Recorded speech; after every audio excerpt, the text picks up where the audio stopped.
Hola, mi nombre es Carlos Contreras y sirvo como pastor en la Iglesia Gracia Soberana de Ciudad Juárez. Y hoy se me ha pedido que comparta este texto, un texto muy importante sobre la oración, que encontramos en el Evangelio de Lucas, capítulo 6, versículo 12. Y lo voy a leer y creo que es un pasaje que muchos pueden considerar demasiado sencillo, pero que a la misma vez tiene una importancia muy, muy grande. Y dijo Jesús esto, dice: cierto día, poco tiempo después, Jesús subió a un monte a orar y oró a Dios toda la noche. Al amanecer llamó a todos sus discípulos y escogió a 12 de ellos para que fueran apóstoles. Sus nombres son los siguientes: Simón, a quien llamó Pedro; Andrés, hermano de Pedro; Santiago, Juan, Felipe, Bartolomé, Mateo, Tomás, Santiago, hijo de Alfeo, Simón, a quien llamaban el Celote, Judas, hijo de Santiago, y Judas Iscariote, quien después lo traicionó. ¿Por qué este texto es tan importante? Porque nos está mostrando algo acerca del carácter de Jesús y de la misión de Jesús. A veces pensamos simple y sencillamente, Jesús tenía una decisión muy importante y oró toda la noche, pero nos está diciendo más que de eso. Este es uno de los versículos que nos están enseñando a Jesús actuando, dándole expresión a aquello que le había enseñado a sus discípulos cómo orar. Cuando dijo: cuando oréis, orad así, pidiendo que venga el reino de Dios y que se haga su voluntad.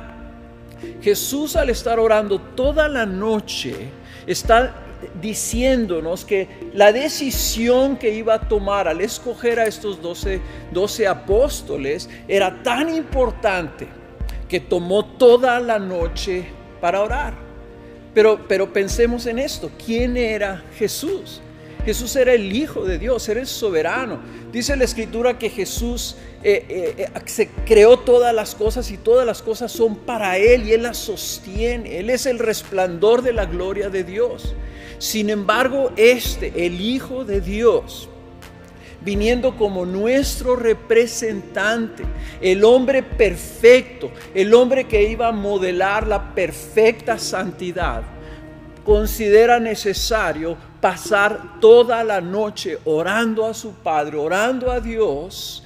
No sabemos exactamente qué fue lo que él estaba orando, pero obviamente sentimos y creemos que estaba orando con respecto de la decisión de estos 12 hombres. Estos 12 hombres que iban a recibir el encargo de comunicar y de llevar el evangelio hasta los confines de la tierra. Estos hombres que fueron fieles a su misión, y entonces tú y yo hemos recibido el evangelio por la fidelidad y como resultado probablemente de la oración de Jesucristo. Pero también Jesús, al estar orando, recibió la convicción y afirmó su decisión de escoger a Judas, quien lo iba a traicionar. El mismo Señor, consciente de lo que tenía que suceder y de toda la justicia que Él tenía que cumplir, escogió al hombre que le llamó apóstol, que estuvo con Él, que comió con Él, que vivió con Él y caminó con Él por 3 años para luego traicionarlo.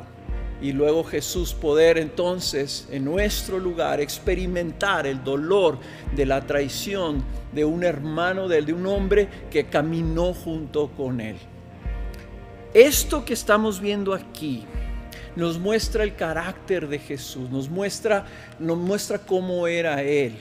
Y que vemos a través de los evangelios que Jesús siempre dijo que Él venía a hacer la voluntad de su Padre y solamente eso. Que Él iba a hablar solamente lo que recibía de su Padre. Que Él no venía a exaltarse a sí mismo, sino a exaltar la postura de su Padre. Él nos está modelando aquí esto. Que la decisión de escoger a estos 5 discípulos estos 12 discípulos no era una decisión de Él, sino que era la decisión de su Padre. Y por eso tan importante que escogió también a Judas. Era voluntad del Padre que Jesús fuera traicionado. Ahora, Jesús, no solamente eso, sino que Jesús modela para nosotros lo que es la verdadera santidad. Pues como el hombre perfecto, Él vivió en perfecta santidad. Cuando vemos a nosotros, a Jesús, hincado en un monte, orando a Dios, estamos viendo a un hombre en santidad.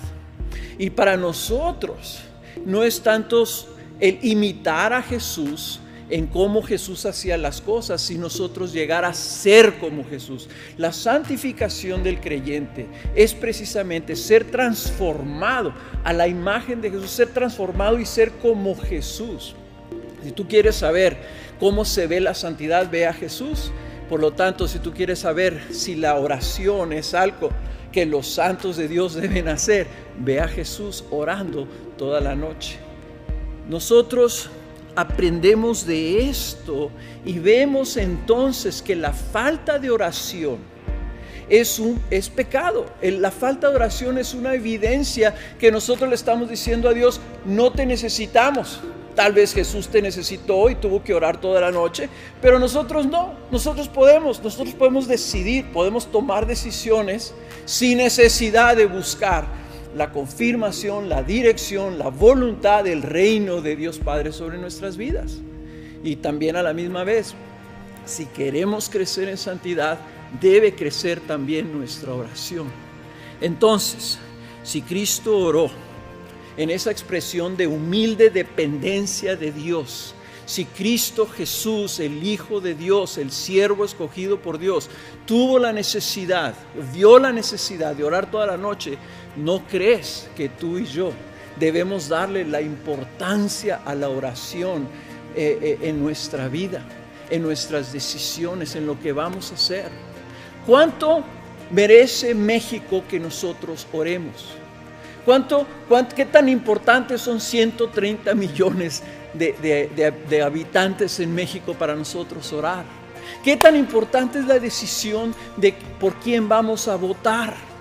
¿O ya decidiste en base a convicciones partidistas o a simpatías con un candidato? Ya le preguntaste a Dios toda la noche diciéndole: Señor, ¿cuál es tu voluntad? ¿Qué es lo que yo debo hacer? Entonces yo creo que en este tiempo que estamos orando nosotros por nuestro país, debemos dedicarle tiempo para orar y buscar la voluntad y el reino de Dios para nuestro país y para nuestro gobierno. ¿Qué tal si en este último fin de semana, antes de las elecciones, tomamos un tiempo y tenemos tal vez vigilias personales o vigilias como congregaciones, juntándonos a orar toda la noche por nuestro país y por nuestro gobierno? Yo te invito que no solamente imitemos el ejemplo de Jesús, sino que tratemos de ser como Jesús.